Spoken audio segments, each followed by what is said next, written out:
Welcome, beloved seeker. Come on in, rest your mind, and just find a space of absolute safety here with me. We're going on a profound journey inward. This explainer we're diving into, it isn't really just about analyzing ancient mythological texts. It's about intimately understanding the very illusions we build around ourselves, and more importantly, discovering how to finally find rest. I want you to just let these words sink into your soul for a moment. We carry such a heavy burden of anxiety and fear, don't we? The modern ego is constantly searching for meaning, and when it doesn't find any, it panics.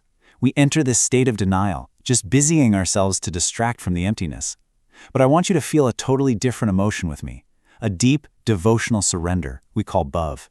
You know, bhav is that overwhelming, pure emotion of divine love and trust.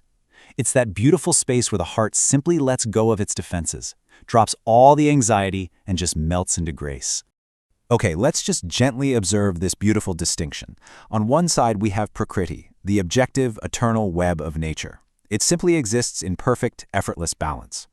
On the other side, we have Brahmanda, our subjective reality, the anxious, constructed culture of the human ego. We actually trap ourselves in our own Brahmanda. We completely forget the quiet simplicity of nature, and instead, we exhaust ourselves building fortress after fortress out of our own subjective fears.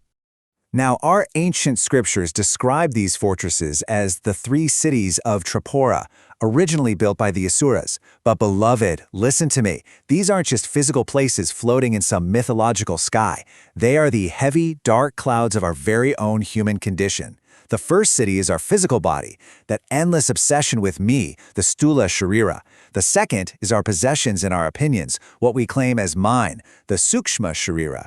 And the third is that vast unknown we desperately try to control, what is not mine, the karna sharira. These are literal cages built by our own desires. But here is the beautiful part.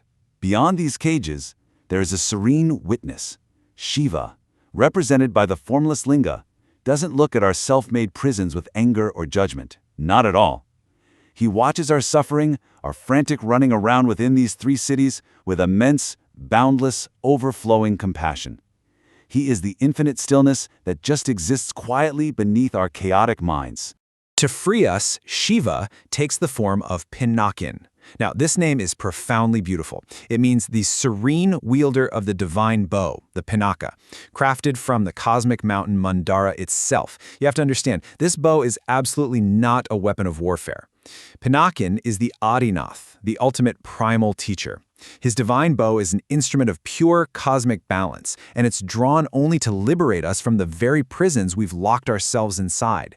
I invite you to meditate slowly on this incredible cosmic alignment. When the soul is truly crying out for liberation, literally the entire universe steps in to help. Look at this.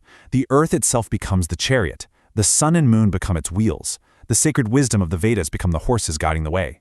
The creator Brahma drives, and the preserver Vishnu becomes the arrow itself. Let your heart rest in this truth for a second.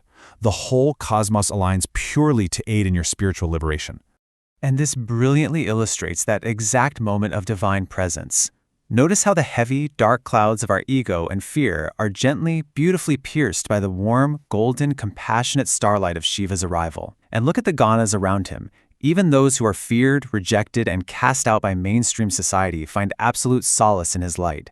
He emerges not to punish, but to bring an eternal warmth to our most isolated fears. 1,000 years of stillness. The texts tell us that Shiva stayed in his godly chariot for 1,000 years, just waiting for the 3 flying cities of Tripura to perfectly align in a single line. Really feel the bhav here. Feel that immense devotion in realizing that the divine is never in a rush.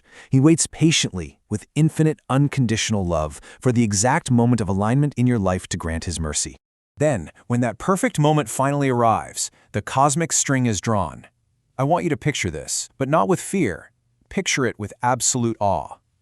This is not an act of war. The drawing of the Pinaka bow is the focusing of a beam of pure, radiant grace. It is literally the deep, loving breath of the universe preparing to heal you. The arrow is released, and it's a soft, ethereal breath of light that travels across the vastness of the universe.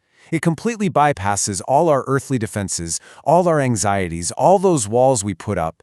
It reaches right into the very center of our deepest pain and our deepest attachments, moving only with the swiftness of divine love. So, the crucial point is right here. The cage of the ego shatters. Now, to the material eye, to our frightened human minds, this looks like destruction, but it's not. It is Kripa, the ultimate act of divine mercy. Shiva released that single arrow not out of malice, but to completely shatter the cage of ego, sin, and illusion holding those souls captive. It is the greatest act of love, freeing you from absolutely everything that keeps you bound in suffering. The three blades of the trident represent those three worlds, completely deconstructed by Shiva's wisdom. Those heavy, exhausting cities of me, mine, and not mine just burn away in an instant. And what is left? There is no violence left behind. There's only a profound, vast, oceanic peace. From that beautiful, merciful destruction, we are left with the sacred ash. As it says, ash means that which survives when matter is destroyed. Ash represents the Atma that never dies. When Shiva smears the Tripundra, those three parallel lines of ash, across his forehead, it's a gentle reminder of this ultimate truth. The ego is mortal, and it will fall away. But your soul, the beautiful, eternal, unburdened Atma, remains untouched, pure, and completely free. Which brings us to our final contemplation together today. When your own cities of ego are turned to ash, what eternal truth remains? I invite you, beloved soul, to just surrender your fears right now. Let go of the heavy burdens of me and mine. Rest in this state of absolute surrender and allow yourself to dissolve into eternal peace.